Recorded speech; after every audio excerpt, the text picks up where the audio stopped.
Hello everyone, and welcome to another wonderful video of No More Future with your host, Fallenwolf, and... Me, who can't see the stream. Oh no, that's not good. Okay. Yeah, I should have known. Okay, hold on. Beep! Technical difficulties. Okay, there we go. Now you can see. Now you should be able to see. Alright. So, last time, we were about to die. And then this lady came up and was like, psych, we might be able to actually make you survive yet. Yeah. And that's the story so far, pretty much. Which I am interested in. There, I don't want to turn the volume up too high. Okay. I do want yeah, to hear. fine, Okay, that should be good. So anyway, for people that didn't see the first episode, why are you here? You should go watch the first video. But for people who didn't watch the amazing first video, to summarize very quickly, Sedge is going to be doing the main character's voice and maybe a few other ones, I'm not sure. And I'm going to be doing a lot of the side characters. So a little bit a different spin unlike the usual videos you guys see on my channel. So yeah, because obviously people hadn't heard me talk enough from the other video, from the other series. which Sedge is talking about. He is talking about Drakewing Gaming is currently playing through No More Future, which they have a fantastic Furry VN channel as well.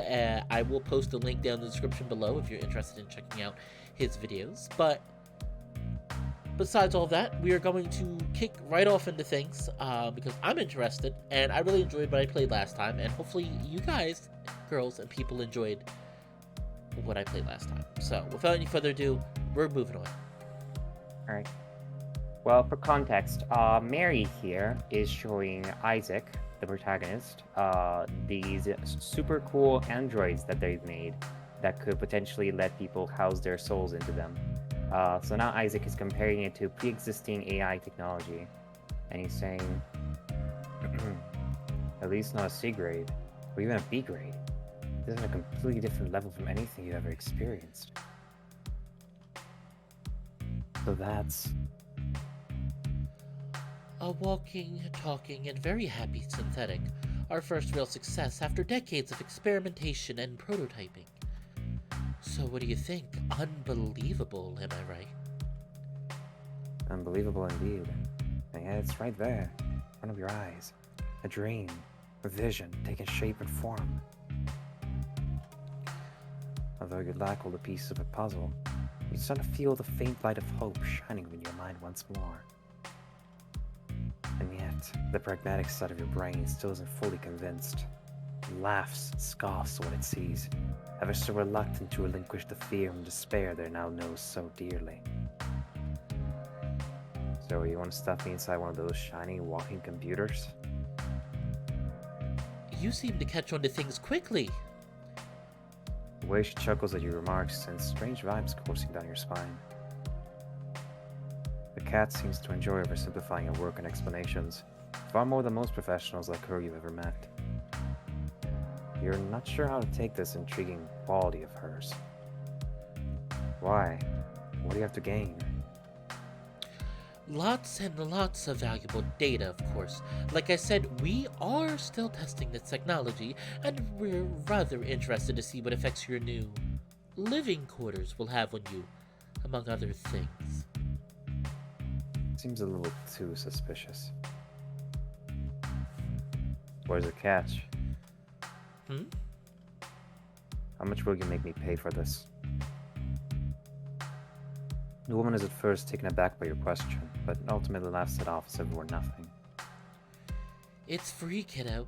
Doesn't get much better than that, does it? You get a sweet new bod, free of charge, and we get to study you from afar and gather all the intel we need. That's the gist of it, really. It does sound rather appealing indeed. An offer you'd be hard-pressed to refuse. I mean, I think we all can agree. I mean, in terms of if we were on our deathbed. But that can't be all. There's no way something as revolutionary, as world-changing, as life-saving as this requires so little sacrifice on your end. Your intuition keeps insisting that the doctor still has a few baits hid in the murky waters of her proposition. Is that all? Sorry. I said, is that really all? You spot Mary biting the corner of her lip, failing to conceal the doubt that has overtaken her. You properly settle yourself on the bed to better meet our gaze. It's difficult to tell for sure, but for the first time since you met her, she seems unsure. It's not, is it? What else aren't you telling me? Kat sighs in a vain attempt to make her stress vanish from her face. She probably thought it was worth a shot. She can't bring herself to look you in the eyes as she finally answers your relentless inquiry. Yeah, no. You're right. There is a catch. She hesitates to elaborate. You can only wait, silent but restless, as she ponders how best to explain herself. We don't know if it works. Huh? We aren't sure if the transition, as we call it, works as intended, or at all for that matter. What? No. You can't be serious. You showed me that video. That robot, synthetic, whatever. They were talking, moving, behaving exactly like a real person. But are they a real person, or just a highly advanced AI mimicking a real person? No, believing they were a real person. Of that, we're still in the dark. That's ridiculous. How can you not know whether it actually works or not? What's the whole point of this technology if you can't be sure if it's real people in there or not? The tone of your voice is steadily rising, earning a few stares from people in the cubicles around you. See, this is what I mean. Things are getting really like I like philosophical debates like this. Very exciting. Very exciting. I think that sci-fi that doesn't explore stuff like this can be a little bit meh at times. Like, you have this opportunity to, like, explore technology, like, why not use it to, like, delve not just into, like, the actual, like, economical and political consequences, but also the social ones, and maybe even the philosophical ones. So in this case, I feel like maybe that's the reason why I really like No More Future, even though I don't really consider myself a sci-fi writer. Even though this is why you really like it, even though you are the creator. You know, all I'm saying is that I'm not usually a sci-fi writer. Usually sci-fi is pretty meh to me. Stuff like aliens, space travel, stuff like that. But yeah, I genuinely relate to this to this project of mine. That's good. Like I said, I do enjoy like sci-fi like this that gets really deep into the philosophical thing, philosophical questions that technology brings up, or what the social aspects of it are. Like in the case of this, like there's a good question of what constitutes a soul. What constitutes human soul? Is the human soul definable? Can you define the human soul? Things like that. I personally enjoy philosophical debates like that technology can bring. So. All right. You can barely feel their judging stares on your frail and meekly body. Invest in this conversation as you are. It's not so simple. The process we're using to transfer people's consciousness into the machines, the transition, it's completely unlike anything humanity's ever conceived. Impossibly hard to explain, too. Hell, not even I know all the details, and I'm in charge of the whole thing. I know you probably think we're stuffing people in those androids, but the truth is we aren't. That we aren't. Not even their brains. Even if they could survive in there, in time they would rot as well. All organic matter decays eventually. It'd just be prolonging the inevitable. And that's not what we set out to do. The only thing we're trying to transfer from a human to a synthetic is their consciousness. Their ego, their soul, their humanity. Something that could theoretically survive the death of its host. And I don't mean that in the famous people live forever way. I'm being very literal here. Of course, all of this hinges on the idea that this consciousness really exists. That there is more to our bodies than mere flesh and bones, that there's more to our personalities than mere electrical signals coursing through our neurons. Doesn't explain why you're testing technology out before figuring all this stuff out. If you have any ideas on how we're supposed to do that without experimenting on actual synthetics, I'm all ears. Try to come up with some kind of answer to our seemingly idiotic challenge, but you can't. You don't have the knowledge needed to propose an alternative, especially in a weakened mental state. I know that it feels like we're throwing darts at a wall and hoping that they stick the landing, and that those darts are literally actual people. But science isn't just about theorizing and coming up with cool explanations that sound all good and nice so long as they're in your head. Sometimes you have to take risks, be bold, make sacrifices. Except you're asking a sacrifice of me. I'm not asking anything of you. I'm just presenting you an opportunity, a choice. Every other synthetic that's alive today, or who they were before the transition, if you want to be stingy about it, knew the risks, and now you know as well. I know that it's not safe, that it's not proven, that it's not a perfect answer to your problem. But the only way to get to the point where it will be safe, proven, and certain is through live experimentation on willing candidates.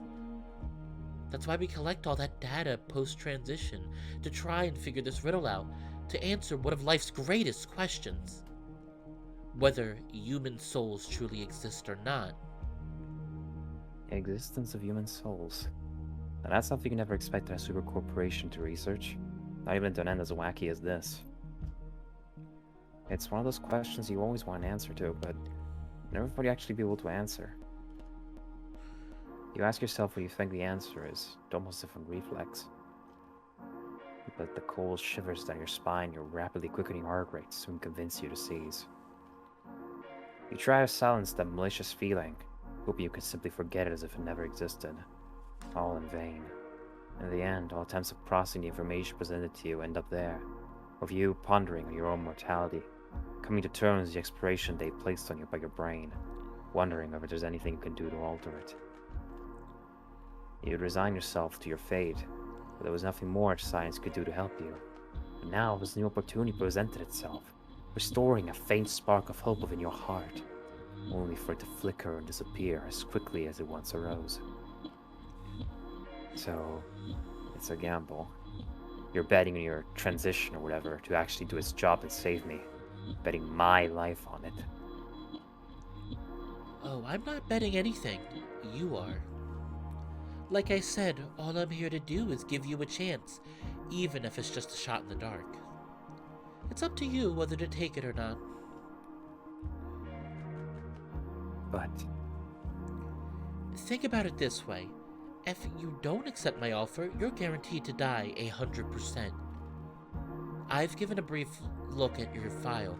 You had good reason to look as gloomy as you did when I first saw you. You know what lies ahead better than I do. It's not going to be pretty. But if you accept my offer, who knows what might happen?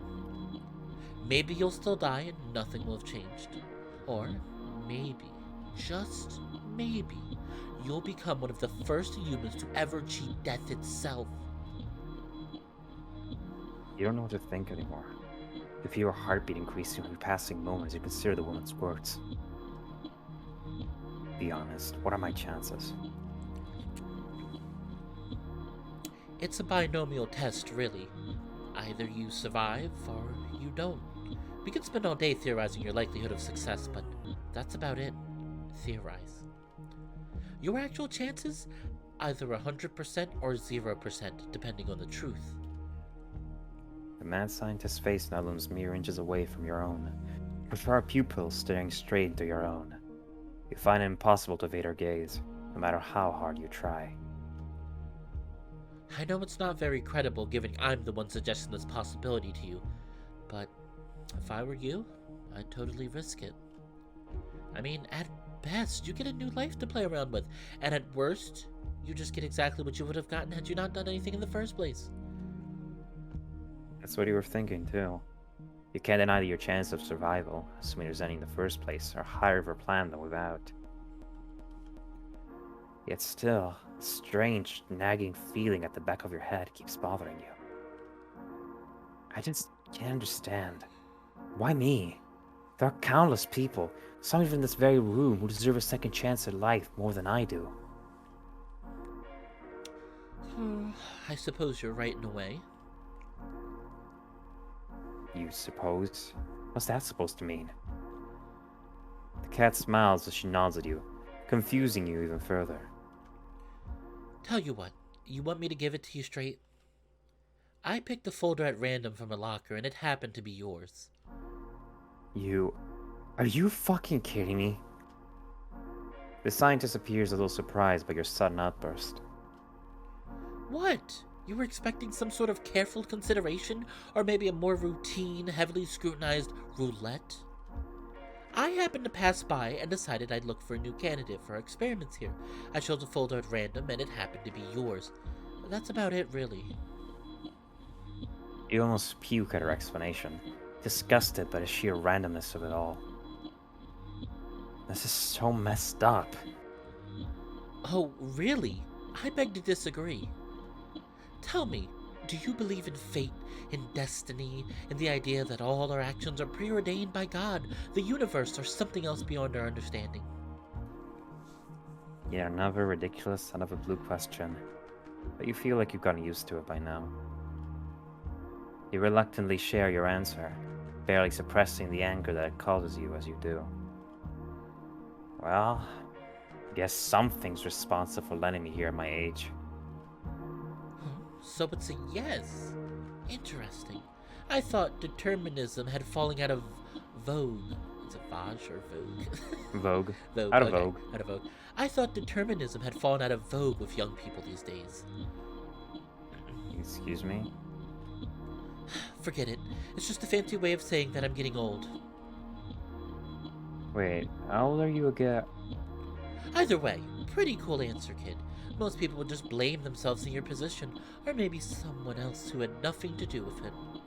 It's nice to know that you're precisely aware of where the blame for this all lies. You struggle to follow the woman's explanation, though you pick up that she seems pleased with you for whatever reason. I'm sorry, I didn't mean to hit the That's button. okay. I finished the thing. Good. Anyway, to answer your previous doubts, if everything truly is preordained, then surely me picking you at random out of all those folders was meaningful too. If you weren't chosen by me, then maybe you were chosen by the universe, or something like that. I don't think it's that simple.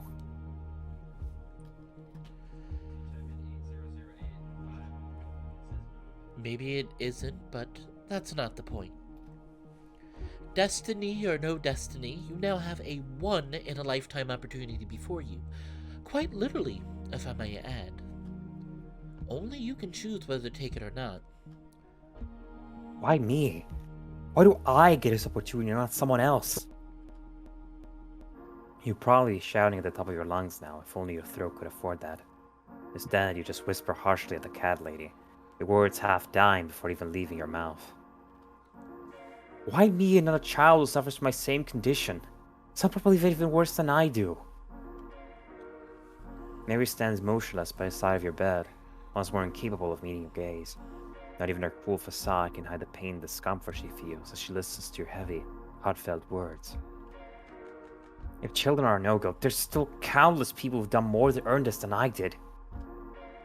People who've dedicated their lives to saving others, to help those in need, who've got something bigger than them worth living for, who deserve a second chance time and time again. And yet,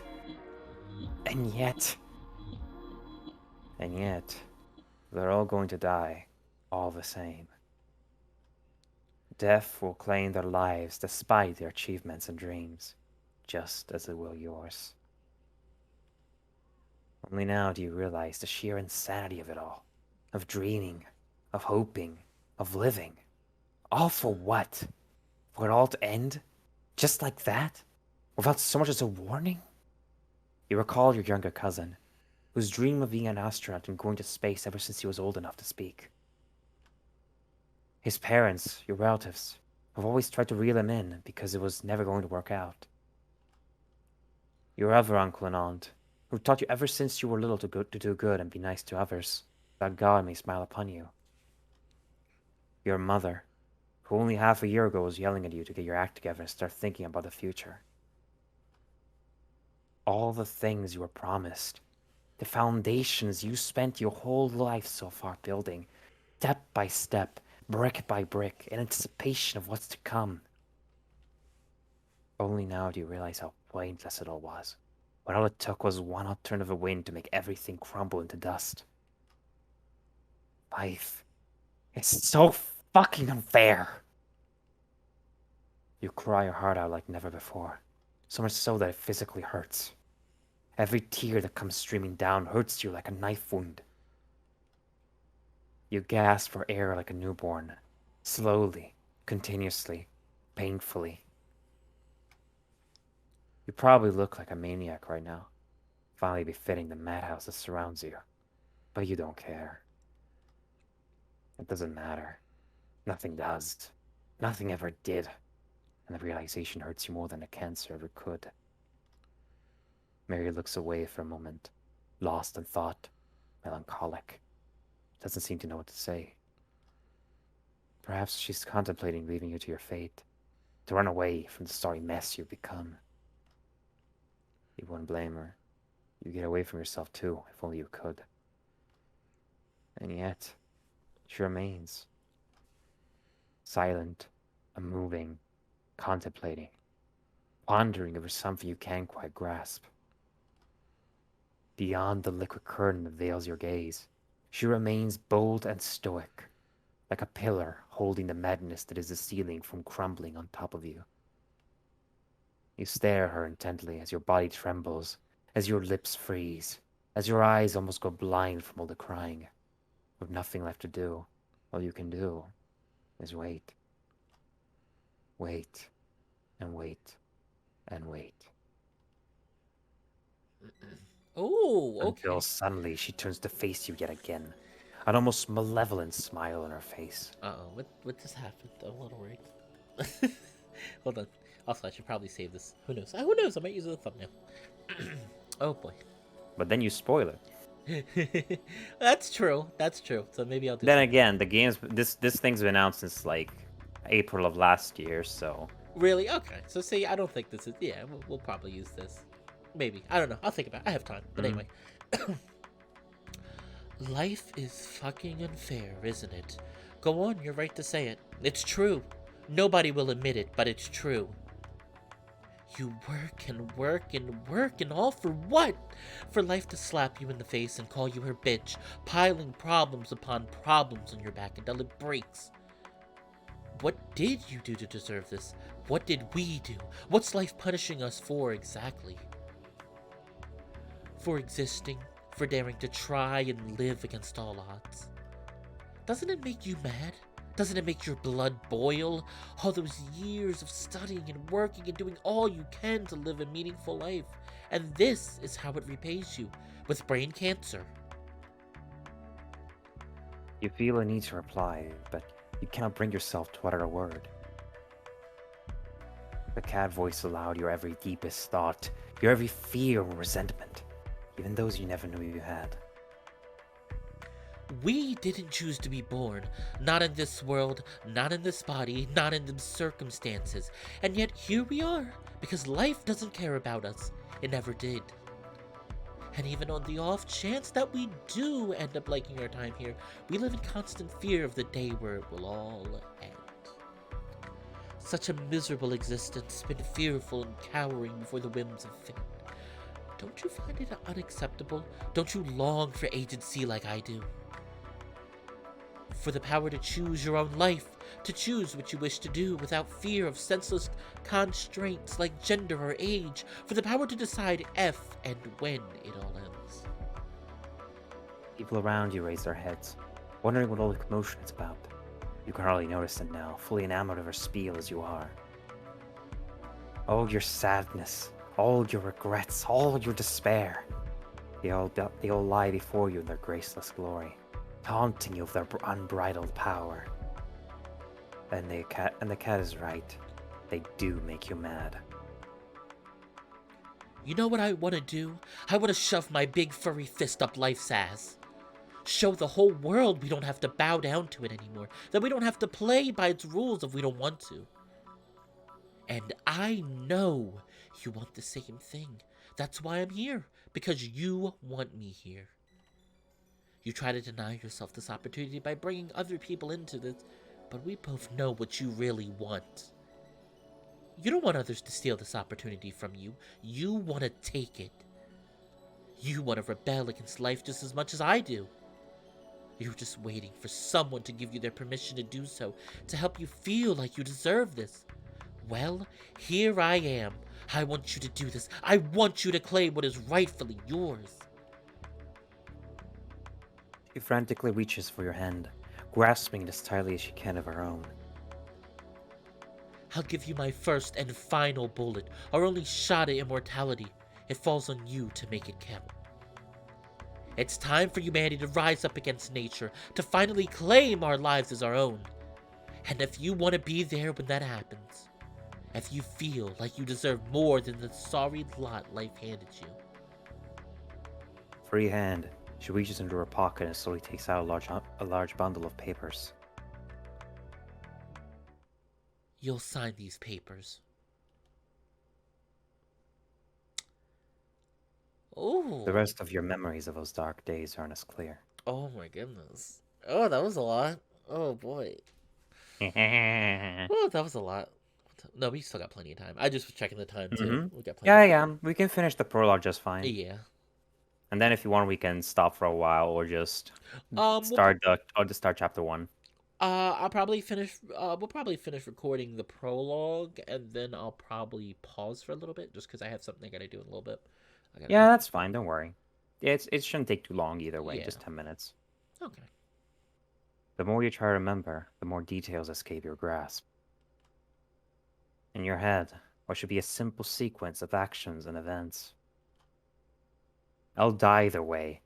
What difference does it make to you? Dates. If you want to. This is not Mary, right? Yeah, whatever. I'll just voice it then. Okay. Isaac, I swear to God, don't do this to me. No. You're no. What I was saying, Sedge, I was just saying it's not Mary, right? Because we need a different voice. Yeah, But it's you're not fine. Mary. Okay. It's not Mary. I just want to confirm. Okay. Places. Ignore the crowd. Just rest and relax. We'll take care of them. People. The tumor is progressing even faster than we thought. We'll need to speed up our preparations, and fast. Everything clashes together into a mad amalgam, devoid of substance or purpose. Does it even matter anymore? You made your choice, and now you'll die of it. There is one moment you recall, though. One perfect photo of your last moments, forever imprinted onto your very soul. Its details crystal clear even now. You recall a dark room, hidden far beneath the earth. You recall many faces staring down at you from windows all around, either working on computers or merely watching you as you draw your last breaths. You recall a deep mist, cold and damp, stalking in the corners of a room, sometimes even seeping through the glass you were looking through to tickle your skin and chill the blood in your veins. Now, the last part heavy, right? You're a laboratory, not a haunted mansion. And yet, in those final moments, perceiving reality for what it truly was had become quite a challenge. Reality had somehow lost its touch from you, replaced by something else. Or perhaps you were simply going insane. The cold had quickly become unbearable. You felt as though you were walking through a blizzard in the nude. You would have probably laughed at a silly mental image, had you still been capable of it. Despite the temperature outside, the inside of your throat was coarser than a desert. You weren't going to last long. It was painfully obvious by now. You could lose consciousness for the final time at any point for any reason. And each time you realized it, you felt that inexorable moment inching closer and closer. Distractions. You need to find some distractions. You reach forward with your finger, as much as your body will allow, and touch the thin but sturdy glass that now separated you from the tenebrous room before you. It was remarkably warm to the touch for some reason. You felt the urge to leap forward and hug the glass with everything you had, wrapping every limb at your disposal around it as tightly as you could. But after a long struggle that almost drained you of what little energy you had left, you were forced to settle just your finger. How pathetic, and how ironic too. Only now do you realize the absurdity of your decisions. You traded your bed in the hospital for a cough in a laboratory. You couldn't help but chuckle at the thought, as much as your body allowed you to anyway. It was more of a deep, raucous cough than anything else, really.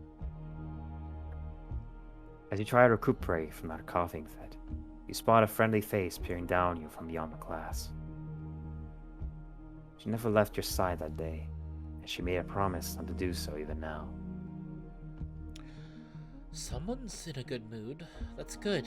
They do say laughter is the best medicine. I would know. I would take the piss out of my friends all the time. And look at me now, as healthy as an apple. In spite of how nonchalant she tried to appear, you could feel a certain nervousness thinly veiled beneath the feline's voice.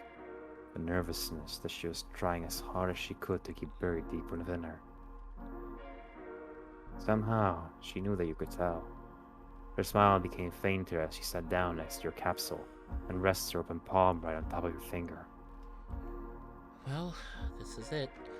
A couple more minutes of waiting, then it's all or nothing. How do you feel, kid? You made as if to answer, but you were too weak to even mutter the simplest of words. In the end, your hushed replies couldn't pierce dear Lord. In the end, your hushed replies couldn't pierce the glass between you two, as much as you tried. Nevertheless, she grimly laughed as she peered into your sickly eyes, just a few steps away from total oblivion. Right, scared, huh? I get that. Can't say I blame you. I'd be freaking out too, were I in there with you right now. Her smile darkened somewhat, as if pondering on the eventuality that all this may have need of it in vain. But it only lasted for a second. When she turned to face you once again, her face was as confident as ever, perhaps even more than it had ever been. I'll tell you what I told all the others. You're going to get through this. I know you will. You're going to win this battle for all of us, and I'll be here waiting for your triumphant return from the dead. Her tone was firm, but fond, and every word beamed with an immeasurable degree of pride and confidence. In a way, she almost felt like family in the moment, like the mother or father you so desperately wished were by your side. Oh, and you can bet we're throwing a party once you wake up, too. There's gonna be cake, soda, maybe a little alcohol, and all those weird party games for nerds that I cannot understand for the life of me. She couldn't help but laugh at her own remark, stupid as it was. In your mind, you smiled and laughed alongside her. If nothing else, it was a nice thought to go to sleep on. You best not ditch your own party, Isaac. Know what I mean? You nodded as best as you could. You weren't going to miss that party, of that you were sure. And if you were truly doomed not to attend, you'd still give death an ass-kicking for the ages trying to get there. The feline's ears perked up as she heard something you couldn't quite make out. She looked into the balcony up top, where her colleagues and assistants were preparing the machines for the procedure, and gave them a thumbs up. She then turned to face you, one last time, as she got up from the improvised seat in your tube. Right. Better get going now. It's just about time. I'll see you on this side, kid. Don't keep me waiting too long. You then felt something tickle your nose, like a feather brushing right under your nostrils. After that, a gentle smell of honey and sugar began to overtake you from within. You felt your hand, and devoid of all strength, fall limp on your chest as your eyes rolled upward and your eyebrows shut tight. After that, you felt nothing at all.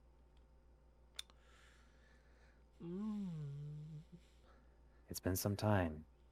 And it's the Oh, next chapter! the next chapter. Sorry, you're gonna see me doing this a lot. I save a lot of screenshots. That's okay. Every single image in this game is It's screenshot worthy. really good. Yeah, it's really good. And that's our MC. It is our MC.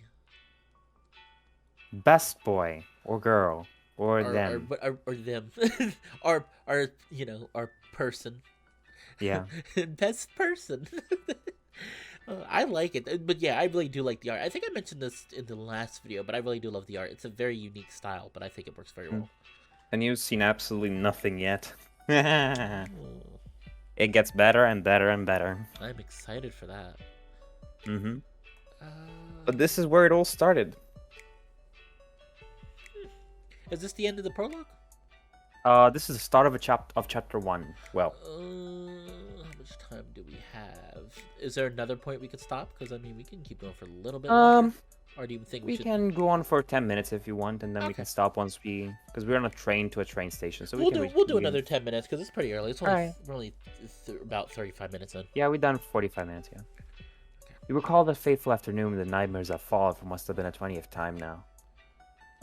2 weeks have passed since your transition, and you still can't wrap your head around everything that's happened since. It still doesn't make any sense. None of this does. Your life certainly hasn't been the same since it ended. Supposedly ended, anyway. That sure was a sentence you never imagined yourself saying. Though, to be fair, you never imagined things turning out this way for you either. When you first woke up, it felt like you just won the lottery. Everything, especially your own body, felt so much different than it did when you last went to sleep. But you felt. Surely that meant that the transition had succeeded. But it wasn't that simple. You knew that going in, and you know that even now. You try your best to push these thoughts to the back of your head. You're growing tired of reminiscing, especially of memories as bitter as these. Not out here. Not right now. Not ever again. You try to reassure yourself as you gaze outside the window of your carriage. The ride to New Relay is a short and, at least so far, uneventful one. The night train is fast and rather quiet, at least on the inside. You wait for anyone who might accidentally find themselves too close to it as it darts around the countryside at the speed of light. The sun still hasn't fully popped out of the clouds and hangs low on the horizon, giving the sky a lovely reddish hue you'd never got a chance to see before in your life. The clouds themselves curl and twist on the horizon, morphing every minute into something different. Meanwhile, the sun highlights their white bodies with its red and yellow lights, like an artist painting a canvas. It's such a shame, you think, that views like these are only available so early in the day, when so few people can properly appreciate them. What a silly thought that was. After all, you no longer need to sleep, or even rest. You can see the sun rising from the horizon any day you want now, so long as you remember to set your inner alarm clock correctly. Certainly, you could do that, but you ultimately decide against it. It will probably ruin the magic a little too soon. A warning comes over the intercom, jolting you away from your thoughts. You're about 5 minutes away from New Relay, it would seem. You've still got some time to waste as you traverse your destination. Better make the most of it. Tired of gazing through the immaculate glass, you take a brief look around the train for the umpteenth time. Oh. You're no stranger to trains, but you aren't as used to traveling long distances as you like. You've quickly grown accustomed to the ins and outs of the system all the way back in high school, and it turns out that planning a trip to New Relay isn't any more complex than going to school used to be back then. The ride isn't quite as exciting as all the posters plastered on the train station mark it to be, but for the most part, you don't mind. The seats definitely look much more comfortable than they truly are, though. Even you can feel it, and you're made of steel and carbon, and presumably other stuff you can't be bothered to remember. It doesn't bother you a great deal, though that's only because you remember to deactivate pain receptors in your lower body in time. You'll always be grateful, Mary, for teaching you how to do that as soon as possible. It's one of those life hacks that you always wished you had as a human. That and infinite money. This does make you wonder, though. If even you can feel how uncomfortable those seats are, how does a human deal with it? You rattle over as you try to imagine how the average commuters behind must have evolved after decades of enduring such abuse. God, what am I even thinking? I guess the loneliness is really starting to get to me, huh? The more you try to distract yourself, the more you realize that there aren't any people around to be distracted by. There's not a single passenger in your wagon beside you. Some tried getting in back at the station, but they all left as soon as you arrived. You cannot but feel that the other carriages are a little more packed than usual, all because of you. I thought it wouldn't bother me, but it just feels so surreal. Never thought I'd say this out loud, but I really wish I had someone to. Ooh, is this Were a you voice? Oh, okay. Were you expecting some passengers to materialize out of nowhere by chance? A now all too familiar voice, devoid of emotion or accent, reprimands you for your feeble hopes. Feels almost like a second set of thoughts, speaking right beside your own. So it said, what voices do you want me to do? There's gonna be some more people next time we record that you can Okay. do. In general, I feel like you could do well with all the female characters, of which there's a surprising amount of for a furry vision level. Really? Oh, okay, Yeah. that works. I'll do that, and maybe a few guy characters. It depends on which ones. Yeah. Yeah, we'll do that. A very intrusive second set of thoughts. I would advise you against hoping to be approached by anyone until we arrive at the new relay train station, Isaac. You should know, the odds of a human using an ability to teleport within this very carriage as it's moving are next to none. Unsurprisingly, if I may add. You sigh as you try and come up with a witty line to reply to the sarcastic voice in your head with. Well, they do say hope's the last to die. A fact Isaac learned the hard way. The AI's weak attempts at dark humor hit a little too close to home for your liking. Hey, don't talk about me as if I'm dead. From a purely medical standpoint, I'm afraid that... Arthur? Your voice is low, quiet even, and its thunderous powers enough to shake the very wagon under your paws. Shut the fuck up. An uncomfortable silence follows your outburst. Understood. I'll refrain from making similar comments in the future. After a few moments of near-perfect silence, you sprawl your strained body in your seat to allow yourself some semblance of relaxation. What a bother. That annoying beaker may insist on installing your spine, or the closest synthetic equivalent, has proven itself time and time again to be more trouble than it is worth. Between his attempts at helping without ever being asked, his impolite and oftentimes downright offensive remarks, his jokes. You've truly had enough of your new cybernetic assistant. Mary tried to convince you to give it a couple more days, but you were adamant. It had to go today. And in the end, she obliged, without much convincing needed on your end. You could say a lot of things about the lunatic, but at the very least, she's always eager to lend you a hand whenever you need it. So now you're on a train to New Relay once again, 3 days after your official public release. Your open beta, as some nerdy researchers at Pandora addressed it. You didn't think you'd be returning to the lab so soon after leaving, but what can you do? You can only hope your stay won't be as long as last time. You're phasing out once more, I take it. You appear to do that more and more often lately. What are you gonna do? Also judging me for that too? Yes, I will. You exhale another gust of air, defeated. Such a pointless act science become. Breathing in and out are now mere actions you can do at a whim, the automatic processes that dictate your life and death. And yet, loudly exhaling when stressed or disappointed is just one of those tics you've learned in life that'll haunt you for the rest of eternity, it seems. Not wanting the AI to have the last word in this conversation, you quickly resume from where you left off. Well, there's not a whole lot to do in this empty carriage, is there?